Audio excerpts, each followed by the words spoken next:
म्याद थप्ने जो पहिला प्रवृत्ति थियो त्यो प्रवृत्तिको अन्त्य गर्नुहोस् र अनि स्याउ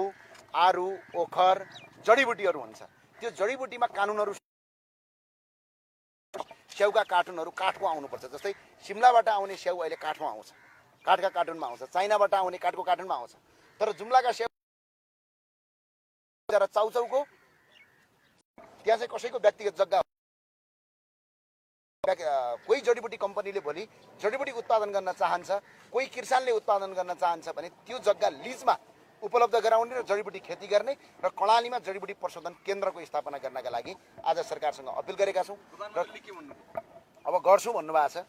गर्छु र अझै फेरि बजेटभन्दा पछाडि पनि गर्छु र बजेटभन्दा अगाडि पनि गर्ने र जसरी अहिले हाम्रो राजमार्गका पिच गर्ने कुराहरूदेखि लिएर यो कुराहरू अगाडि भएका छन् अब धेरै कुराहरू मैले दर्ता गराएको छु प्रिन्ट मिडियाका साथीहरूलाई म पठाइ पनि दिन्छु जुन हामीले दर्ता प्रक्रिया अगाडि बढाएको छौँ। कति छ यो नयाँ सरकारसँग पहिलाको सरकारको जसको हालिमुहाली भयो उहाँले नै बजेट लिएर जाने प्रवृत्ति थियो अब त बजेट पनि आउँदैछ नयाँ सरकारसँग अपेक्षा के छ तपाईको एउटा रापरपाको प्रत्यक्ष निर्वाचित एक मात्रै सांसद आवश्यकताको सिद्धान्तका आधारमा चाहिँ बजेट बाँडफाँड हुन्छ भन्ने मैले सोचेको छु आवश्यकता कहाँ हो अनि अर्को सबभन्दा ठुलो कुरा अहिले चाहिँ स्वास्थ्य बिमा रोकिएको छ आज त्यो खुलाउन माग गरेका छौँ हामी स्वास्थ्य बिमा रोकिएर आज अल्पत्र परेका छन् मान्छेले उपचार पाइरहेको अवस्था छैन त्यो भुक्तानी भएको छैन त्यो भुक्तानी गरिदिनुहोस् भनेको छ र अर्को चाहिँ किसानले अहिले सबभन्दा ठुलो समस्या किसानले जस्तो कस्तो भने बिमाको समस्या छ र अर्को सहकारी ठगी मेरो जिल्ला जुम्लामा मात्रै अहिले 4000 मान्छे सहकारी ठगीबाट पीडित छन् ती सहकारी ठगहरूलाई पक्राउ गरेर उनीहरूको जायज जत्थाबाट सम्पत्ति असुलुपर गरेर र सहकारी पीडितको पैसा तिराउनुस् सरकारबाट पैसा दिने होइन कि जो ठग हुन् तिनीहरूको सम्पत्ति बेचेर तिनीहरूको 3 पुस्ते सम्पत्ति असुलुपर गरेर पीडितको पैसा असुलुपर गर्नुहोस् भनेर आज प्रधानमन्त्रीले हामीले सुझाव दिएको छैन राजनीतिक कुरा केही पनि भएको छैन विकास निर्माणको कुरा मात्र भएको छ। यो पछिल्लो समय सरकारको गतिविधिलाई कसरी लिनु भएको छ पार्टीले तपाईले भनौँ न होइन गर्नुपर्ने काम गरिराख्नु भएको छ अदालत छ कसैलाई चित्त बुझ्दैन भने अदालत जान पाइन्छ विधिको शासन सबैले मान्नुपर्छ हिजो उनीहरूले गर्दा सब कुरा सही आज अरूले गर्दा सब कुरा गलत भन्ने हुँदैन सरकारले पनि विधिको शासन प्रजातान्त्रिक प्रक्रियालाई अवलम्बन गरी र विधिगत रूपमा सरकारले गरेका काम यदि कसैलाई चित्त बुझ्दैन भने अदालत जाने बाटो खुला छ। प्रतिशोध भयो भन्नुहुन्छ उहाँहरूले भन्नुभएको छ हैन प्रतिशोधमा उत्रियो सरकार पनि अपराध गर्नेहरू सबैलाई पक्रिँदाखेरि सबैले प्रतिशोध भन्ला भोलि त्यसोको मतलब के कसैलाई नपक्रिने भन्ने हुन्छ त यदि प्रतिशोध हो भनेपछि अदालत गयो भइगयो त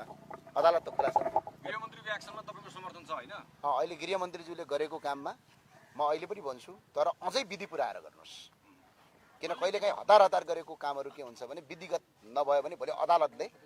तपाईको क्लिन चिट दिन सक्छ ए ढङ्ग पुगेको छैन हैन त्यसो भन्न मिल्दैन तर अब किन अलि विधि पुऱ्याएर गयो भने जस्तै छानबिन गर्ने सरकारले भन्दै छ सम्पत्ति शुद्धिकरणको त्यसमा चाहिँ तपाईको राय के छ आफू पनि पर्छु भन्ने छ छैन हैन म त सार्वजनिक पदमा बसेकै छैन कुनै मन्त्री सन्त्री भएको छैन र अर्को कुरा यो मेरो सडकमा कुटाइ खाएको मत हो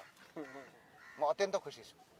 यही सम्पत्ति सार्वजनिक सम्पत्ति छानबिन गर्नुपर्छ 2046 सालदेखि भन्दाखेरि चितवनमा मारेर फाल्यो सुर्खेतमा कुट्या त आज हैन भनेपछि यो चाहिँ जुगदेखि उठाएको मुद्दा हो मैले अस्ति पनि लेखेँ पटक पटक जेल परिएको पटक पटक ज्यान मार्ने हमला भएको भ्रष्टाचारका विरुद्धमा आवाज उठाउँछ कार्यान्वयन गर्नुको सट्टा आवाज सुन्दा पनि सुनेनन् अहिले कार्यान्वयन गर्ने निकाय चाहिँ गृह मन्त्रालय र सरकारले अगाडि बढाएको छ अत्यन्त हर्षित छु अझ यसलाई सशक्त बनाएर अगाडि बढाउनु 6 वटै प्रधानमन्त्री पूर्व प्रधानमन्त्री विरुद्ध सम्पत्ति शुद्धिकरण लाग्दै गर्दा सबै जेल जाने सम्भावना उत्तिकै छ अनि अपराध गरिसकेपछि र भोलि तपाईको प्रमाण भेटिसकेपछि अहिलेका प्रधानमन्त्री मात्र होइन अहिलेका बहालवाला मन्त्रीहरू पनि जेल जानुपर्ने अवस्था आउन सक्छ त्यो भावनाले सबैलाई तपाईको पार्टी अध्यक्ष पनि अध्यक्षले त स्पष्टै भनिसक्नु भएको छ सबभन्दा पहिलो राजेन्द्र प्रसाद यो सरकार गृहमन्त्रीको यो कदमलाई गर्नुस् अझै विधिगत पुर्याएर गर्नुस् अझै सशक्त भएर गर्नुस् 2-4 जना मान्छेले विरोध जहिले पनि ख्याल गर्नुस् प्रजातान्त्रिक अभ्यासमा अगाडि गर्नुस् जुम्लातिर छन् कि छैनन् मानेजी यसरी भागेकाहरू राजनीतिक रूपमा पहुँचमा भएका अब गर्नुपर्ने छ जस्तो स्थानीय तहमा छन् विशेष गरेर किनभने गाउँपालिका अध्यक्षहरू मेयर भइसकेर एउटा गाउँपालिका अध्यक्षको त भिडियो आएको छ पर्ने भनेर तिनलाई पनि अब खोजिरहेको छन् होला जस्तो लाग्छ मलाई। बालनजीले कति बोल्नु हुँदो रहेछ किनकि धेरैले भन्थे बालन बोल्नुहुन्न गर्दा गर्दा उहाँको कति कति खुल्नुभयो कति चाहिँ अब यो संवाद भयो फिल्मी प्रश्न होइन, यो एजेन्डामा बोल्ने कुरा हो। एजेन्डा